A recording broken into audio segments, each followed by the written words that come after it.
तो आप देखते होंगे वहां कि या तो रो वाइज या तो कॉलम वाइज है कि नहीं, तो उससे पूरा पेज भर जाता होगा।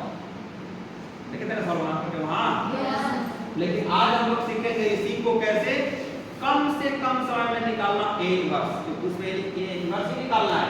जिसको मान लेते हैं हम लोग ए इक्वल टू मान लीजिए आपका दिया होगा, तो हमको निकालना है ए इनवर्स।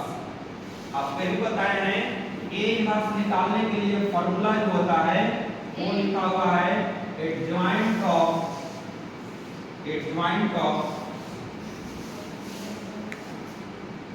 क्या है, तो adjoint of A by determinant of A, यानी इस डिटरमिनेंट ए का है, यानी कि हमको डिटरमिनेंट में निकालना पड़ेगा इस मैट्रिक्स को।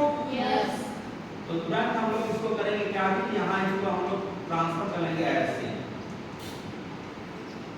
क्या लिखा हुआ है 2 0 -1, यहाँ है 5 1 0 0 1 और 3। कैसे बताया था मैंने निकालने के लिए, -1 है तो -1 को यहाँ लिखना है, 2 है यहाँ तो 2 यहाँ लिखना है, 0 यहाँ है तो 0 यहाँ लिख दीजिए, 3 यहाँ है तो 3 यहाँ लिख दीजिए।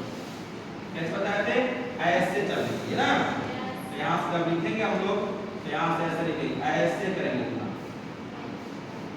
-1 5 जा -5 और -5 1 जा -5 प्लस यहाँ 2 1 जा 2 और 2 3 जा 6। यहाँ जब चलेंगे तो ये हो जाएगा आपका ब्रैकेट में ऐसे बंद कर लेंगे और पूरा यहाँ से अब यहाँ चलेंगे ऐसे मल्टीप्लाई 3 3 5 जा 15 और 15 0 जा 0 प्लस यहाँ चलिए 0 1 जा 0 और 0 -1 जा 0, यहाँ भी 0 आ जाएगा क्या, पूरा बात इधर वाला हो जाएगा क्या चीज, मेरे पास 0 घटाएंगे किसी चीज में तो वही बात रह जाएगा, यानी यहाँ मेरे पास क्या बचेगा -1 नहीं +1, क्योंकि 6 बड़ा नंबर है, 1 आपका डिटरमिनेंट आ जाएगा। तो आपको पता होगा जब डिटरमिनेंट जब यहाँ मेरे पास 0 आ गया तो कोई भी संख्या में 1 से भाग देते हैं तो संख्या वही रह जाता है। इतना तो क्लियर हो गया ना।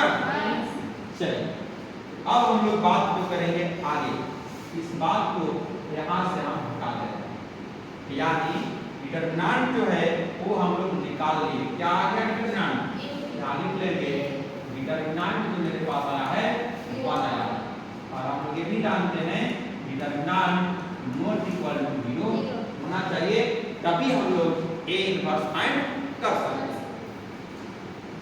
इसी बात को हम लोग थोड़ा सा इधर लिखते हैं, यहाँ पे इस बात को ना आराम से ऐसे लिख लीजिए 2 0 -1 5 1 0 0 3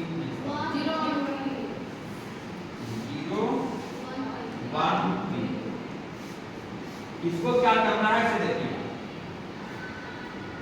पहला कॉलम जो है, पहला कॉलम इसको ऐसे लिखना है 2 0 -1 5 1 0 0 1 3। पहला रो जो है सॉरी पहला कॉलम जो है इसको ऐसे कॉपी कर लीजिए 2 5 0, इसको भी कर लीजिए, यहाँ लिखेंगे 0 1 1। अब ये रो बन गया कि नहीं, इस रो को नीचे लिख दीजिए 2 0 -1 2 0, दूसरा रो भी बन गया तो 5 1 0 5 1। अब क्या करना है, यही सबसे इंपॉर्टेंट बात है, इस बात को हम लोग क्या करेंगे, ये देखिए पहला वाला ये बात जो बन रहा है ये, इस बात को हम लोग निगलेक्ट कर देंगे, क्या कर देंगे निगलेक्ट कर देंगे, यानी कि डिलीट कर देंगे। मेरे पास यही बचेगा फिर है, तो ये जो मेरे पास जो बच गया है इसी को हम लोग को काम करना है। कैसे करेंगे हम लोग, ऐसे यहाँ चलेंगे कॉलम वाइज और यहाँ लिखेंगे रो वाइज, यानी कि हम लोग एक बार लिखना जा रहे हैं तो आप दूसरे पेज से लिख रहे हैं वाइज,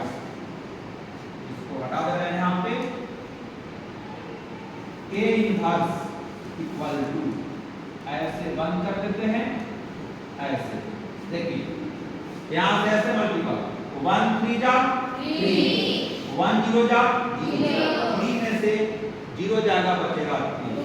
ध्यान रखिए यहाँ रो वाइज लिखना है, यहाँ चलेंगे कॉलम वाइज, यहाँ लिखेंगे रो वाइज। अब यहाँ आइए 1 माइनस 1 जा -1, आइए 0 3 जा 0 -1, यहाँ आइए 0 गुने 0 0, आई 1 गुने -1 अगला है माइनस प्लस हो जाएगा। अब यहाँ 0 गुने 0 0 और 3 गुने 5 15, लेकिन माइनस में ये हो जाएगा माइनस में 15। यहाँ 3 दूना 6, आई हो जाएगा बेटा 0, 6 का 6 रह जाएगा। अब यहाँ -1 5 जा -5, आई हो जाएगा 0, यानी क्या बचेगा -5। अब यहाँ 5 1 जा 5 माइनस 0 1 जा 0, यानी 5 का 5 हो जाएगा। यहाँ 0 गुने 0 0 हो जाएगा, और 2 गुने 1 -1 जुटेगा 0 जाएगा घटेगा माइनस बचेगा, यानी कि माइनस 2 रहेगा। यहाँ 2 1 जा 2 और 5 0 जा 0, 2 में से 0 जाएगा 2। यही आपका फाइनल आंसर। ठीक है, ऐसे ऐसे तरीका, ये तो हम इतना आसान से चले इसलिए कि ताकि आपको समझ में आ जाए। प्रैक्टिस कर लीजिएगा।